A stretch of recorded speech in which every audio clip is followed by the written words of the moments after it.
Bronny can go in front of Ian. Nigga, my mama gonna go to war, nigga. I don't give a fuck how old she is or how old I am. So if I got a pops, that nigga gonna do this. Well, he better do this. That's right. Yeah. But now we're opening the door for all of these parents to start coming out and protecting their kids. If you think that's bad, wait till you see Shadour. Right, it's about to get worse. Deion already doing that. We all saw what we saw. You know what we saw. That's elementary school. No. That's it's like when you a teammate, he push him like, man, like, let's go. He push him like, get off of me. Get off of me. Get off me. No, don't touch me. Was it worth the $30,000? Now? In the moment. In the moment. Use up. You remember? Was it bingo night or was it? 44. You know what we do on this show, boy. We flow, boy. But I'm gonna keep it high level. This is gonna just give you the beats. And I give you my opinion at the end on all of these topics. But what's going on, the core issue, is the carriage rights fee. First of all, start off the right way. Exactly. Let me start out like this. This is why I'm broke and you got money. this whole Dak Prescott saga. What are those? On the field, I got metric after metric. He's a winner. Okay, he's number one in all categories for the Dallas Cowboys first 5 seasons. Off the field, unquestionable character. Like, the only thing you got on Dak Prescott is, I am undisputed. Oh, come on. And me playing basketball, and I just want to light up. Oh, he's getting up. And show, yeah, we doing this for real. He's first. I want to go rebound. Shoot. This one? Cut that up. I got a match. This boy, it's wet time. That's what I do. I still don't know why this is a pick, except exceptional play by the defender. Look at that. 2 dudes reaching, and then he comes between them and say, let me split this bunk bed. And I'm out of here. Shotgun snap, slips. Oh, that's ugly. Sack on your first play ever in the NFL.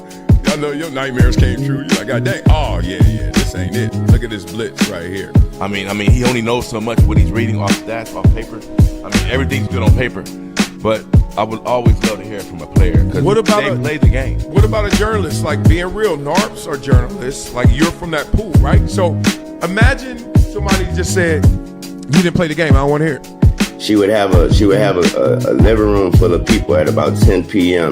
probably every other Friday or Saturday. Come up here and I already know what they want, and I got to sing whatever song I got. Did you say song. Sing, not rap? You said sing, huh? Sing. Yeah, they ain't trying to hear no rap. They ain't trying to hear no rap. Yeah. You think you can do something with that? Hey man, Michael Jordan too light in the tail. Okay, you know what, big dog? Yes. I ain't light in the tail. If you want some of this, let's go one-on-one right now. Let's get it.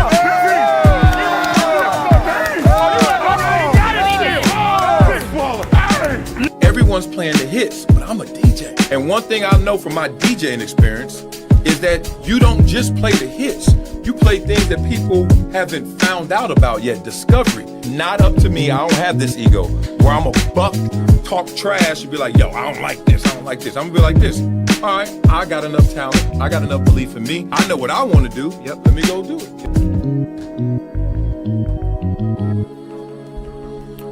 Blah, blah, blah, blah. What's up? Oh, man, let me get it out the way. Y'all might hear it in me. It ain't Coach's voice. Ooh, your boy checked one of those boxes. You know what I'm talking about? Yeah, I went somewhere on the bucket list. Actually, my whole family got the flu. I don't have it. I got one nostril that's clogged up. But I did go to Waste Management. And if y'all know what Waste Management is, the golf tournament, I was there for 36 hours and I lost all 36 chambers of my voice.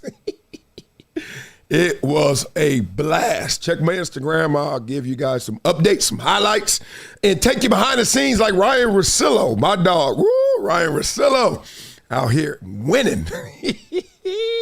Oh, let's talk it. Let's get into this right now because let's congratulate those who out there winning as well. Drew Brees, my former teammate, saw him throw his first NFL pass ever in practice. Yes, that's an honor to be around Drew Brees. Respect, big dog. We also got Larry Fitzgerald, who has never dropped a pass ever, and is an even better pickleball player than he is a damn football player. Unreal. Congratulations to those two. Adam Vinatieri.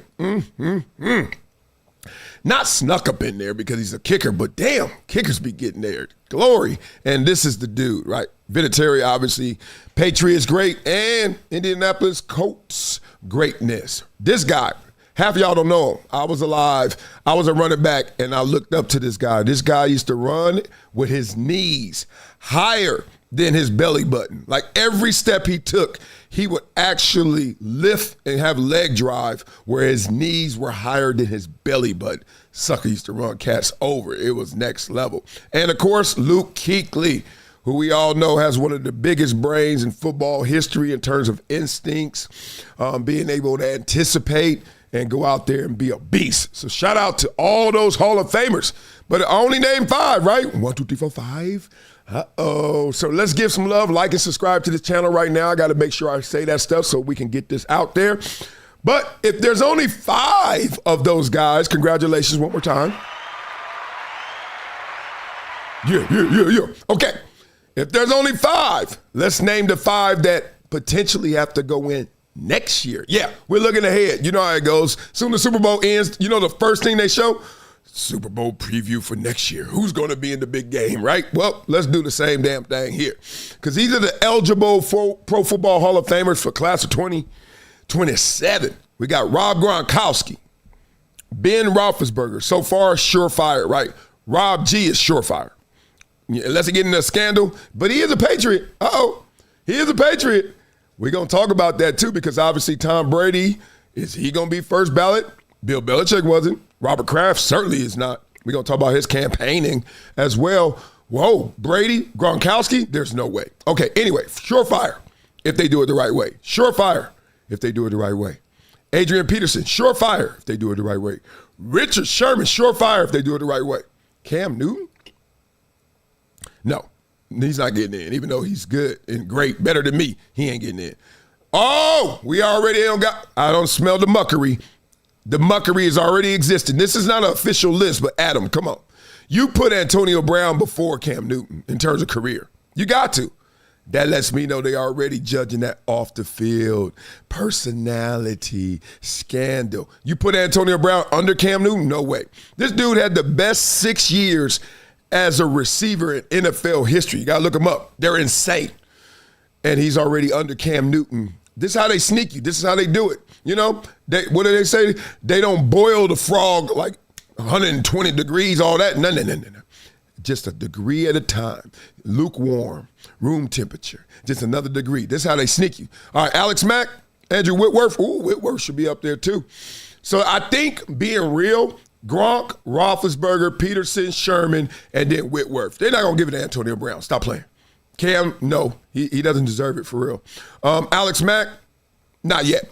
Whitworth going to go above you because of name value. Weddle, no. McCoy, baller.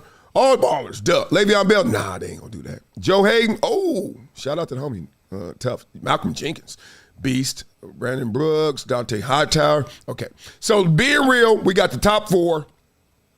Whitworth, damn, if they only do 5, that's life. That's life. It's getting real out here. Beat up in the comments who you think. Everyone hit the like button. Let me know who you think is going to get in there because I think those are the guys. I can't see anybody else. Tell me if I'm missing somebody. But it's a politicking game. It's a politicking game. All right, let's get into this. Oh, I see all my people. I got y'all some love in the chat. Fried Bryce is number 1 right now. He said Waste Management is a music festival for people that wear slacks and polos on their day off. Yep, it was insane. It was insane. Now, I wish I could have stayed last night, but we already planned to come back Friday night. And then Ludacris, Nelly, and Ja Rule were performing Friday night. Damn it. I saw Ernest, country music group, and I saw all them. So that was cool. I mean, it was insane. Shout out to all the Thunderbirds. Shout out to Big Mike Whitehead who hooked us up, looked out for him. My boy Dan Floriani who flew us out on his airplane. All the love we had. Goodness. My boy Mike Salmon, my teammate. Respect to all you guys. So I had a ball. I can't lie. I mean, I saw 2 golf shots in 2 days.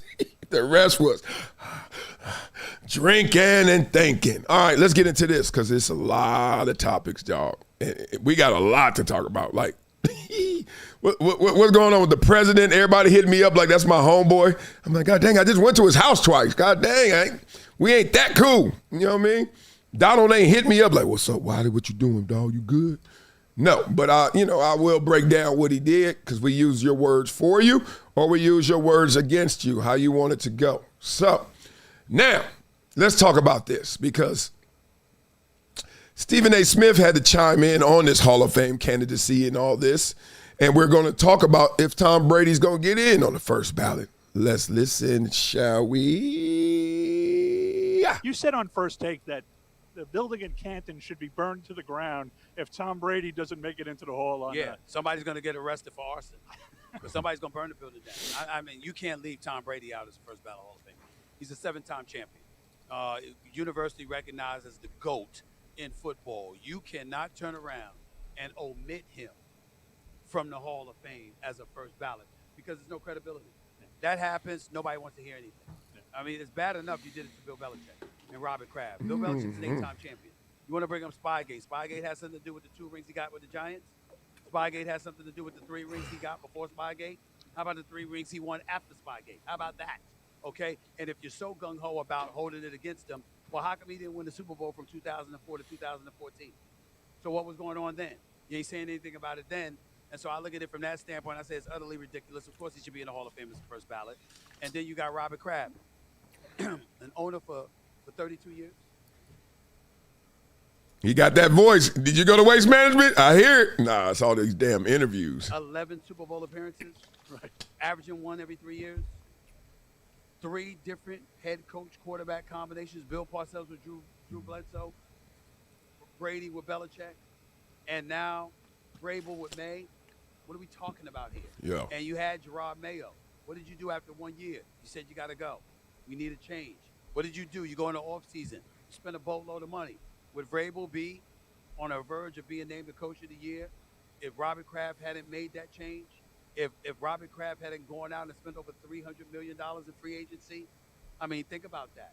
I mean, Robert Kraft has a lot to do with the success that the New England Patriots have reaped over the years. And to act like he's not a first ballot Hall of Famer is egregious. But nothing would be more egregious than Tom Brady not being recognized as a first ballot Hall of Famer. You might as well burn the Hall of Fame down. You might as well not have any more Hall of Fame ceremonies. We laughing, and it's a joke, but he's serious. And being real, it just makes people who are not in the Hall of Fame just be looking at them boys like, oh, I thought y'all were fresh. You know, I thought y'all were the cool kids. If y'all not letting the coolest of all the kids in, ain't no cool kids. That's how we looking at it right now. So a lot of people are upset about it. Even former players looking like, damn, if you can't put no love on that name, who can you? Absolutely live it because what you're seeing is the hypocrisy that's going on with some of these writers and so forth. People are mad about certain things, whether or not he wanted to talk to you or whether or not he gave you the right answer. By the way, writers, coaches, executives, they all right across the board. Everybody who voted, and here's the problem. I dislike the fact that people vote and their votes are not revealed who did what and why. Right. That's right. Because I think you guys, the press, has the right to be asking the question, why did you vote such a way? That's right. And what was your reasoning? I don't care if you're from Indianapolis. I don't care where you may be from. The bottom line is you're mad for a reason. And whatever the reason is, you acting like your shit don't stink. Yeah. But it is. Right. And so you're being very hypocritical about what you're doing. Cam, let me go to him. Yeah. And you're watering down something that's very special. Absolutely. You know, I've been going off about this. I've been going off about this, but it's something that's worse because with Belichick and what you've done to him, and there's no question that he didn't deserve that. And I'm so proud that Jimmy Johnson called everybody out too. Yeah. Then you did it to Kraft. Yes. All right, who's been in 11 Super Bowls in 32 years with 3 different combinations of a head coach and a quarterback. And there's no way around this. It is setting the stage to do the same thing to Tom Brady. Yeah. Your thoughts about what the Hall of Fame would mean if they did that to Tom Brady? If Tom Brady is not a first ballot Hall of Famer. Bro. Finish the sentence. Bro. Finish the sentence. I don't even know why I'm in it. That's right. If he's not a first-round ballot, I don't even know why I'm in it. Because at the end of the day, I mean, period. I mean, you're talking about people that have done things that the game has never seen before. No one on the planet has more rings than Tom Brady and Bill Belichick. Bang, bang. Simple as that. So y'all know everyone's screaming that. Everyone is saying the same thing about it. However, to be balanced, they did cheat. You know what I mean? Like, this is tough because it could come off as bitter. It could come off as like you weren't better. But the reality is, how good could you be if you cheated? Now, who was the mastermind behind all the cheating? Who was doing what? A lot of times you can say, oh, it was Belichick. Oh, it was enabled by Kraft. Oh, Tom Brady had to know something. Whatever that is, we're in a place where we don't know who did what. Be real. We don't know exactly who did what. I'm looking at this video right now. I'm like, who did what? Was it Belichick? Was it Brady? But somebody got to be penalized. You can't have that. All that success has to come with a consequence if somebody was doing it. So make sure you guys hit the like button and let's get into this, because there was some controversy about who the MVP was, but we all know who it is. It's this guy. No, not that guy. That guy. Matthew Stafford. Shout out to Matthew Stafford and the beautiful family. Obviously, you guys saw the video. I hope you did. This is the guy, the most valuable player, but it was close. People were like, yo, it didn't have to be him. It was close. How close was it? How close was it? Matthew Stafford, I voted for him. They didn't count my vote because I'm not a voter, but I think they got it right. Let's listen to him. Let's get it right. I do believe as long as you don't vote for Justin Herbert, if it's one of these two men, you got it right. Okay. I believe both of these players were worthy of being the most valuable player. But for what this does for Matthew Stafford, it solidifies him as a first ballot Hall of Famer. No question. It puts him in the top 10 of quarterbacks, in my opinion, that's ever played this game. And for Matthew Stafford to be on that stage, and to me, the greatest compliment you can ever get are from the people that see you every single day, right? If you're a married man, if your wife and your kids feel a certain way about you, those are the things that matter. When you're a teammate, what your coach thinks about you, what your fellow players believe about you, that says all I need to know about what type of man you are and the way that you show up to work every single day. Looking at Sean McVay and seeing Kyron Williams, when Matthew Stafford said, we won't be here, we will be playing in SoFi next year with those 4 little girls on the stage. When you see people act that way, that tells you everything you need to know about an MVP. And so watching that and knowing that now and seeing what that man means to this organization, they absolutely got it right with Matthew Stafford, and his career to me is now solidified in a way that it never would have been had he stayed in Detroit. Oh, hell yeah. Blah, blah, blah. What they say in real estate? The 3 most important things: location, location, location. I'm not going to say this Hall of Famer's name, but I remember playing in Buffalo. And when I got a chance to talk to him a little deeper than the surface layer, the first thing he told me, he was like, dog, I love it here, but if you get a chance to leave, go. I was like, really? He was like, go.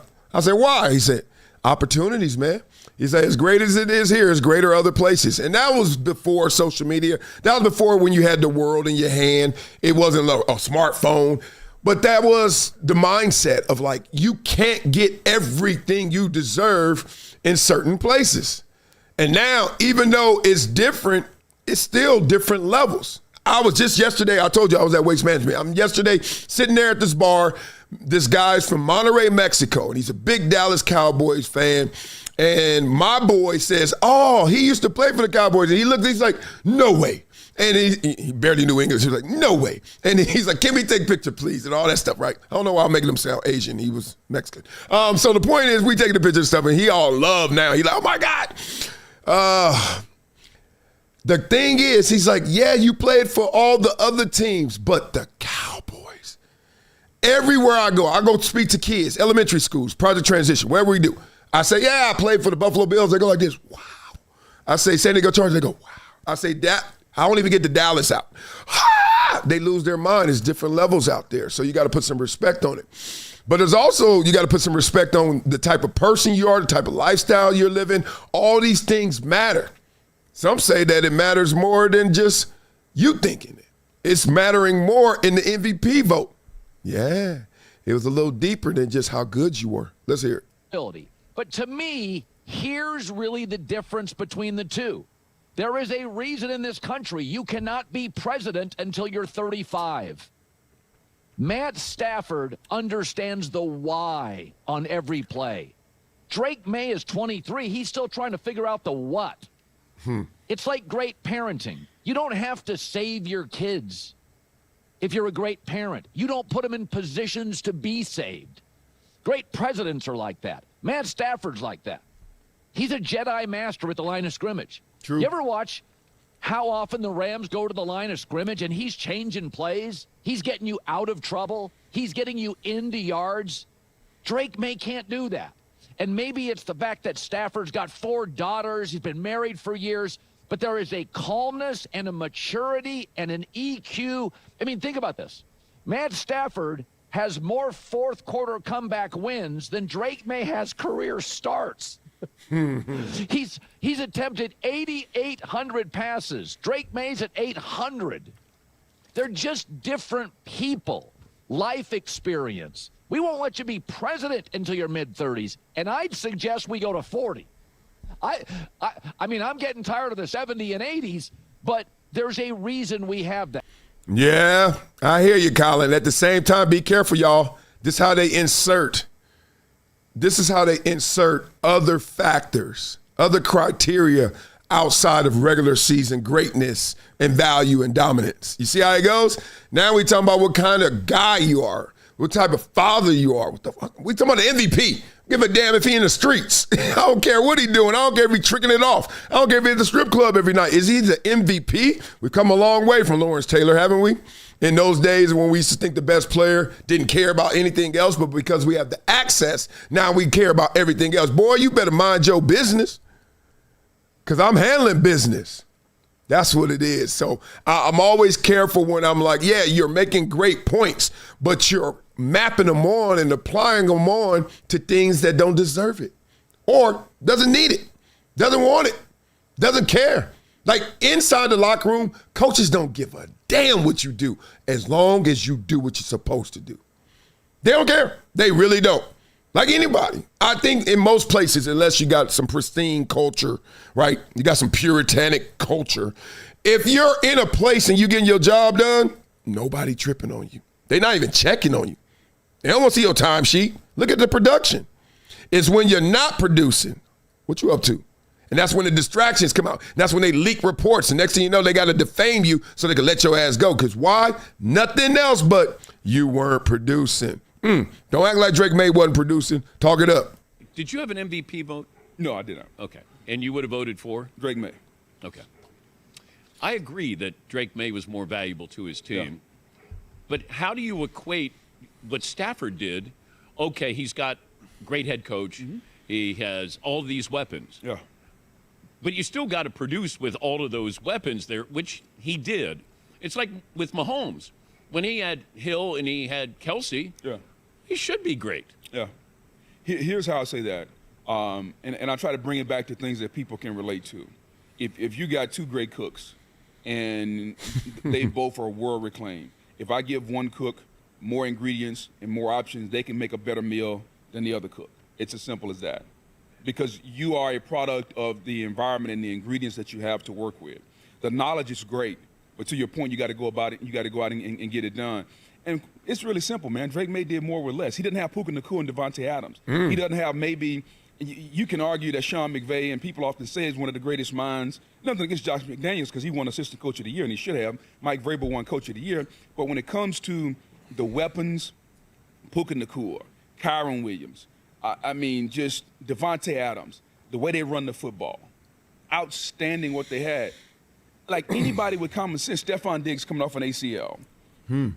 Pop Douglas, Kayshon Boutte, a reclamation project that's been awesome. Matt Collins, you got a rookie running back. You got 2 rookies on the left side of the offensive line. Leave that mic alone. Just it's New England. I think is going to be really good for a long time. Yeah. They've overachieved this year. Preach. They did. Nobody saw this coming. What did they win? 3-4 games last year? 14 this year? 13 this year? Stop playing. And I think it's been because of the coaching staff and the quarterback. Yeah, it feels like they're a year ahead of schedule. Which is okay. Which if they win this Super Bowl, imagine the expectations we'll have next year. If somehow Mike Vrabel puts this team in a situation where it's in the fourth quarter and it's a one-score game and they have the ball and they win this game, because I think ultimately that's what it has to be. Like if you're Seattle, you want this game 10 to 14 points middle of the third quarter. But if you're the Patriots, you just want to be, can I still see them? You know, it's kind of like get to the back nine. If I get to the back nine, I got 2 par fives, and I'm down 2 strokes, I'll take my chances. I think if you're Mike Vrabel, that's where you want to get to. All this golf talk, all this waste management talk got me in the zone, blah, blah, blah. Gotta love it, gotta love it. They breaking it down. I think this is fascinating because it was such a close MVP vote, and more importantly, Justin Herbert got a vote.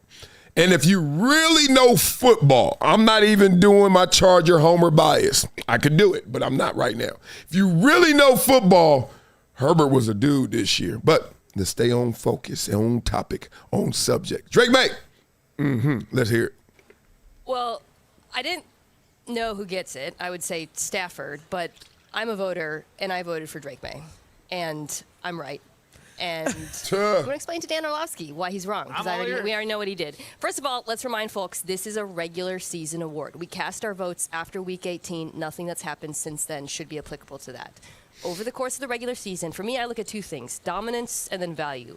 From a dominance perspective, Drake May was better than Matthew Stafford in just about every meaningful statistic. QBR, EPA per dropback, success rate. He had the highest completion percentage in the NFL. He was first in all of those, despite having a high average depth of target. On top of that, he was a more efficient quarterback. He also brought an element with his rushing that you just don't get from Matthew Stafford, obviously. Opponent comes up a lot in the Patriots' schedule, for sure. But when you actually parse it down into offense and defense, the slate of defenses that the Patriots faced was not that different statistically from the Rams. In fact, in common opponents, Drake May was the better quarterback statistically. Then I look at value. Talk about the schedule. No. Don't skip around. I got to go back to that. Just did. Don't do that. Talked about the schedule. If you look at the defense, you actually parse it down into offense and defense. The slate of defenses that the Patriots faced was not that different statistically from the Rams. In fact, in common opponents. There you go. This is what I wanted. Hey, girl. Total QBR.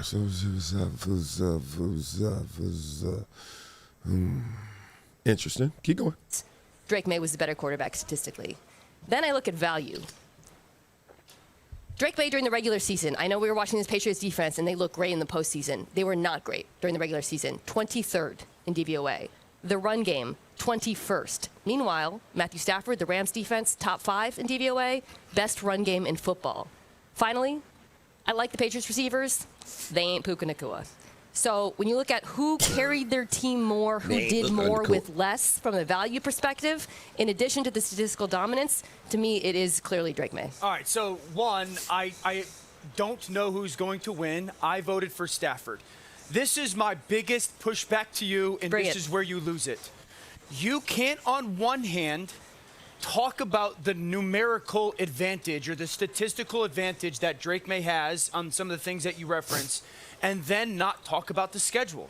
I just did. I talked about the schedule. If you look at the defenses, Mina, they played, the top-ranked defense New England played against was Buffalo at 12. Statistically, yes, I am telling you. That was a pause. Duck, Mina. She said statistically. That's all we talking about, these stats. Ooh, what do you think? She gonna dig herself out of this one? Let's see. New England's a slate of defenses they faced. If you look at EPA per play, not much easier than the Patriots. But and easier. In common opponents, Drake May was the better. Slightly easier. Common opponents? What is that? They both played the NFC South. You can look at the 6 teams that they both played, put up their stats side by side, and Drake May was better against those that's teams. Over the court, like this game. Yuck. Yuck. It got ugly, basically. That's all we got to say about that, right? And it got ugly. So, who'd you guys vote for? Beat it up in the comments, Drake May. Who'd you guys vote for? Matthew Stafford? I say Stafford. Look, if it get that deep, you already know you're overthinking it. What I always say, if you got to squint to find an issue, probably not an issue. You know what I mean? Like, step over it. That's the whole point.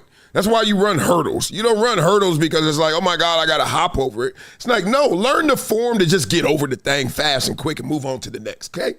So when you got to go that far, the EPA of volume of wind intensity on Thursday games, Matthew Stafford, God dang it. All right, so that was bad. It got worse, and nothing gets worse than this right here, the Pro Bowl. Oh my God, did you guys watch? I know y'all did. Not, because they played on a Tuesday night Pro Bowl game, flag football. They got the viewership numbers and horrific ratings. That's what everyone is saying. Let's talk through it real quick. Shador was there. We thought that would be a bump. Maybe it was a bump, but it didn't matter. NFL Pro Bowl average 1.9 million viewers. Goes without saying, but that's a horrible number for the NFL. Not other leagues. Y'all better back up. Australian Open just went and got 700,000, and they were like, oh, my God, this is the highest ranked in 9 years. That ain't the NFL. That ain't the Pro Bowl. Change of schedule. The audience for the Pro Bowl games dropped an insane 60% versus last year's contest that drew a then record low of 4.7 million. They went from 4.7, which was a new low, to now 1.9. Y'all hear that sound? Don't pull it. It's dead. By comparison, last year, the Pro Bowl consisted of a real football game. In 2022, that audience was 6.7 million. Let's compare it to other leagues just so we can have some perspective. Audience figures are so low that it places the NFL All-Star, whatever, well behind the most recent versions of the NBA. 4.7 million. Baseball, 7.2 million. They're getting it right with that home run derby and all that fun stuff. All-Star games in places almost on par with the NHL. Last version of hockey's 3 versus 3 All-Star game drew 1.4 million viewers before it was ultimately scrapped for the hugely successful Four Nations face-off, okay? Pro Bowl dead. Pro Bowl is dead. Hold on, y'all. I got to turn this keyboard off. Hold on. Pro Bowl dead. We done lost the damn Pro Bowl. Wasn't going to watch it anyway. You ain't no Pro Bowl, cuz. Talk to me about no Pro Bowl, homie. Shoot. Gotta plug this thing in anyway. What you doing, Wiley? Do y'all hear them sounds? Had to plug my keyboard back in. There it go. Damn, I gotta go to Radio Shack. What time Radio Shack open up? I gotta get my keyboard right. Let's get it. Well, the big game is tomorrow, as you guys know. I'm having me a watch party. I'm going to be watching the game with just about 2 people, maybe 3. I'm getting old and grumpy. I don't want to do all that partying. You miss the game when you have too many people. Everybody talking. I'm like, shut up. Can I watch the game? But I know who I'm rooting for. I always go by how I'm going to feel if they have a successful play. So the way I figure out when I'm really not invested, I'm like, if Seattle scores, how I'm going to feel? I'm like, yeah. And if New England score, I'm going to feel. I'm like, okay, so I'm rooting for Seattle. Why? Then I boil it down. I'm like, oh, because I love Sam Darnold. That's my son's favorite quarterback. So, boom, there it is. Tom Brady, who are you rooting for? Oh, you don't know? Really? Uh-oh. So I got to get your verdict on the game. I don't have to ask. Okay, good. I mean, Teddy got the same response. Yeah, but great. Tom hasn't given an opinion, and we're waiting for an opinion from Tom. That's bull crap, Tom. Thank you. That's what we said. Thank you. Come on, Tom. Now. Why won't he give all that political? This ain't political. Yeah. It ain't political. What it is. Yeah. Raiders ain't in it. Yep. Thank you, Vince. That's right. Say what it is. Right. What you see. Yep. You want to come back and say, hey, I'm a Patriot for life, then you should be rooting for him. Man, look, at the end of the day, if you're a Patriot for life, you know what it is. Don't give me that political bull crap. That's just what it is. That's it. That's just what if you don't think we're going to win, just pick Seattle then. Right. Yeah. Don't straddle the fence. Yeah. That's what it is. Don't straddle the fence. Thank you. That's what I said. Thank you. Yeah. Thank you, Vince Wilfork. So I got to get And he said that sitting down looking huge, eating a Jolly Rancher. That sucker had a Jolly Rancher during the interview. Oh, that's next level. We got a lot of topics still to talk about, man. We got Stephen A. Smith. We got to talk about Donald Trump and going after the Obamas, all that kind of stuff. And y'all better calm down now. All you people keep coming to me like I'm the spokesman for Donald Trump. I speak for myself, and I did vote for Donald Trump. Don't care if you care. Don't care if you don't care. I knew my options, and let's just say lesser of all evils. You got to be kidding me. But we're going to talk through it. We're going to put them on the fire, and We're going to talk through this, the NFL coaching cycle and everything. We got too many interviews because it's the Super Bowl. Everybody chopping it up. Everybody talking that wood. So let's get to it. Deion Sanders, how you feeling? How's it going? How's she doing? Keep it moving. Todd Monken, the new head coach there in Cleveland, he hasn't committed yet to Shador. So what advice has you given him? Now you head into a new season, a new off season with the Browns. Work. That's the way you win everything in life, but work. I ain't never seen somebody that's don't want to work, win, or succeed, or become successful, or people follow. He's a worker. He's a bona fide worker. It's funny that all this bull junk they was putting out on him, at this time last year, where has that gone? Where has that gone? Because he's a true leader. He's a bona fide baller. He can play. He studies. He prepares. When he walks into a room, he knows how to win it. But it's just the work. Just getting in there with the head coach, getting in there with the OC, just getting the playbook early and just put in work. Keep it moving. All right, get in there. Put in some work, Shador. Outside of the Pro Bowl view, it ain't your fault. Got to put in some work, right? Well, they asking you, Deion, too, about your work. You going to put in some work at the pro level, or you staying at Colorado? Looking suspect around there in Colorado. Talk to me, big dog. Fair enough. Okay. Let's stay in the NFL. Before, and I know you're happy at Colorado, but before Shoddy went to the Cowboys, your name was kind of in the mix. Is there anything that would get you to jump to the National Football League? Not whatsoever. What transpired with my son last year, ain't no way in the world. No, I don't have a. Thank you. Hold on. What transpired with your son? What you talking about, Willis?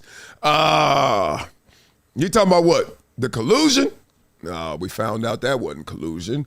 You talking about how much resistance he had to face? Well, if you were on that level, you could maybe help it a little bit. But I think, like he said it earlier, it was a bunch about nothing, right? And that's what it is about everybody. It's a bunch about nothing.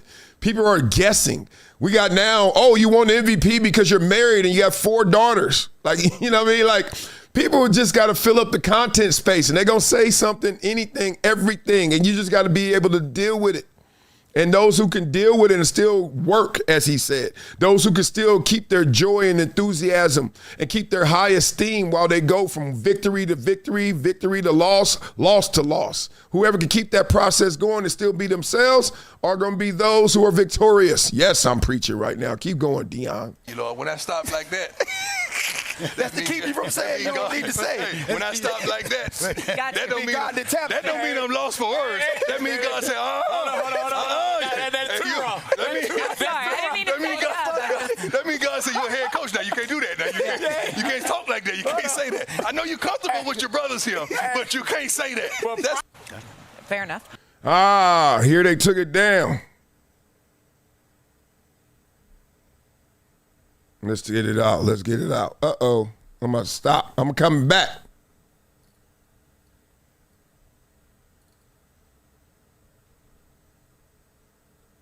Where did I play that? Did that? Hold on.